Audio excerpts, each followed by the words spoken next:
Hello, good morning. आप लोग कैसे हैं? आशा करती हूँ कि आप लोग अच्छे ही होंगे। आज मैं आप लोगों को ग्रामीणा बेटी भगन्यासा की कहानी, जो स्वयं के द्वारा लिखी गई है, आप लोग के सामने प्रस्तुत करने जा रही हूँ। पसंद आए तो लाइक और शेयर कर दीजिएगा। हाँ, चैनल को सब्सक्राइब करना मत भूलना। गलतियाँ भी जो होंगी कमेंट्स बॉक्स में अपने सुझाव अवश्य देना। भगन्यासा एक गांव में रहती थी। वो पढ़ना चाहती थी। भगन्यासा के घर वाले उसको ये कहते थे कि बेटी है, क्यों पढ़ेगी, तुम्हें तो काम ही करना है, घर का काम ही करना है, ज़्यादा पढ़ लिख के क्या करेगी, डिप्टी बनेगी। बहुत परेशान थी इस बात को लेके। जैसे कैसे वो अपनी पढ़ाई 9 तक पूरी करती है कि भगन्यासा के पीछे रूढ़वादिता को लेके सब पड़ जाते हैं। अरे बेटी है, घर के काम काज को नहीं करेगी, ज़्यादा पढ़ लिख जाएगी तो किसी का सम्मान नहीं करेगी, अपने गुमान में रहेगी। हर प्रकार की बातें सब लोग बोलते थे। आसपास घर के लोग। भगन्यासा बहुत चिंतित रहती थी। वो किसी प्रकार से अपनी पढ़ाई इंटर तक पूरी करती है कि इन आसपास की बातों में पढ़कर बीमार पड़ जाती हैं। पुनः ग्रामीणा अपने लक्ष्य को पाने के लिए उठती है और अपने आप को समझाती है कि नहीं, खुद का भी तो एक सपना है, खुद का भी तो जीवन है, खुद का भी तो हक है अपने लिए लड़ना। उठ खड़ी होती है। लोगों की बातों का असर उस बेटी पर नहीं पड़ता, तो लोग बाग जबरदस्ती उसको ससुराल भेज देते हैं। रीत रिवाज, ईर्ष्या के कारण उसको जबरदस्ती एक बोझ को अबोझ करने के लिए भगन्यासा ससुराल जाती है। वहाँ पर सभी लोग बहुत प्रेम से 1 साल रखते हैं। खुश हो जाती है कि किसी तरह अब मेरी शिक्षा पूरी हो जाएगी। वहाँ का माहौल भी वैसा है। गांव तो गांव में काम क्या है, ईर्ष्या ज़्यादा, कमाई कम, काम ज़्यादा,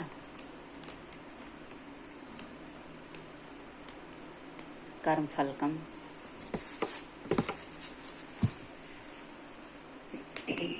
वहाँ पर भी पुनः वही माहौल उस बेटी के जीवन में आ जाता है और पढ़ाई को लेके बीमार पड़ जाती है।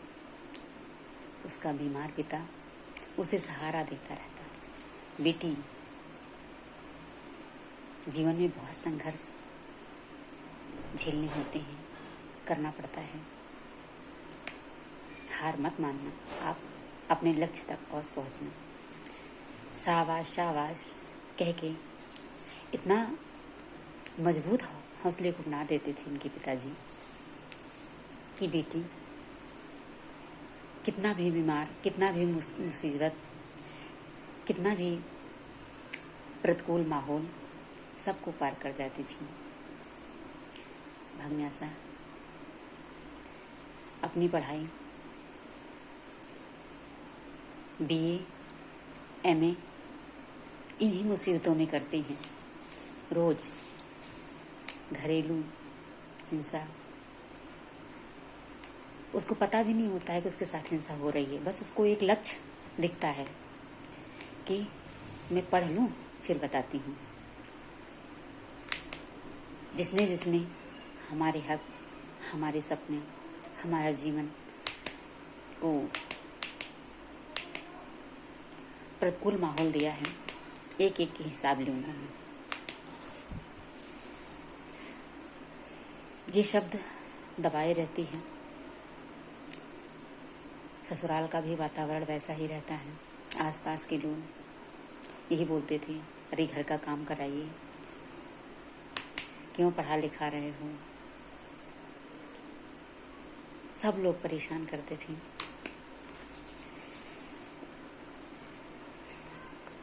भाग्यनासा का पति उसको उठाना चाहता था, लेकिन अपने परिवार की हिंसक प्रवृत्ति से परेशान रहता।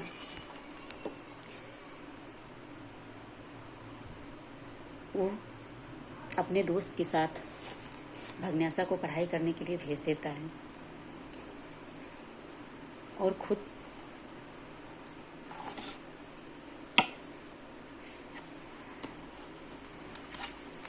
दूसरी शादी का प्लान बना लेता है कि जा तू खुशी रह, अपने लक्ष्य को पूरा कर, चूँकि ये समाज के लोग हैं, तुम्हें जीने नहीं देंगे।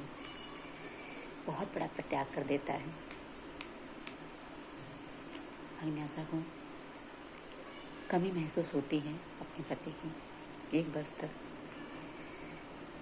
उस विरह आग में भी जलकर परेशान रहती है और पढ़ाई को पूरा करती है कि पुनः मोह माया में फंस जाती है और वही माहौल बन जाता है। जैसे कैसे एक संस्था में उसे छोटी सी जॉब मिल जाती है और उसमें वो अपने लक्ष्य को पूरा करने के लिए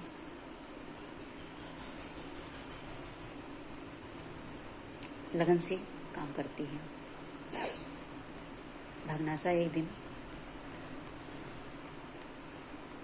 अपनी इच्छाओं को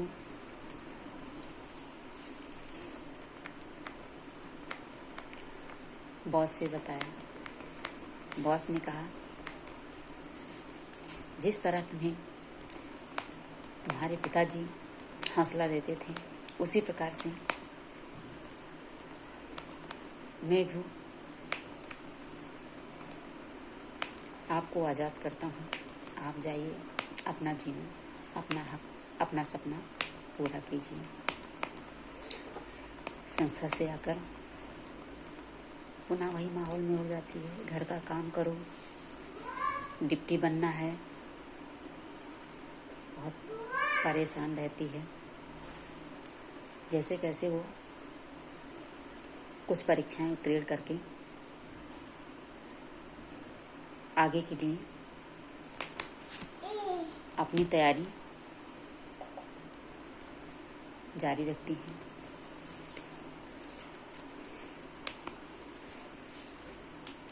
इस भाग्यनासा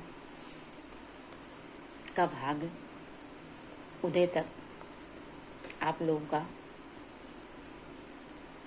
साथ, सहयोग आदि की ज़रूरत है।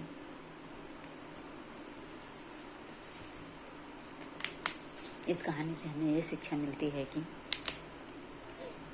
अपने कर्तव्य पथ पर चलते रहना चाहिए। मुसीबतें तो आती रहती हैं, बिना मुसीबत के, बिना मजबूरी की कोई मंजिल नहीं मिलती। भाग्यनासा सोचकर बैठ जाती है और एक न एक दिन मैं लक्ष्य को अवश्य प्राप्त कर लूँगी, जिसके लिए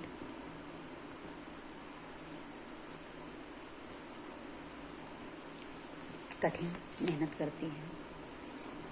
रूढ़िवादिता के जाल में फंसकर बेटी है या पत्नी है, घर का काम कर लेगी, इसका कोई जीवन नहीं होता।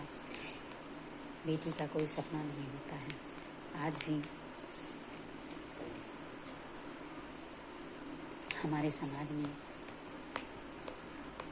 कितनी सुविधाओं, कितनी व्यवस्था होने के बावजूद भी लोग इस प्रकार की सोच रखते हैं। भाग्यनासा इसी चिंता में डूबी रहती, एक तरफ अपना लक्ष्य, दूसरी तरफ बेटी के प्रति, पत्नी के प्रति, महिला के प्रति ये जो व्यवहार है उस पर विचार करती और उसको बढ़ाने के लिए प्रेरित करती।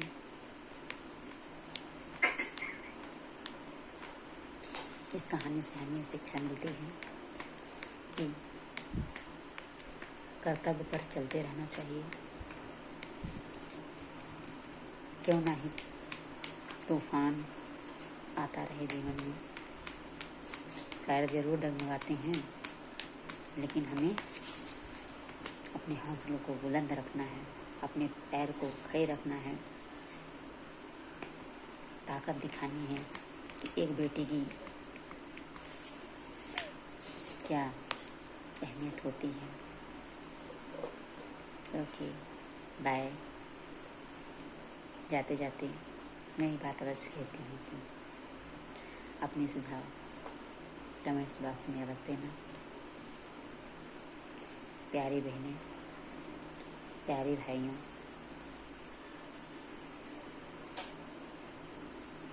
सभी चैनल को सब्सक्राइब करना अवश्य।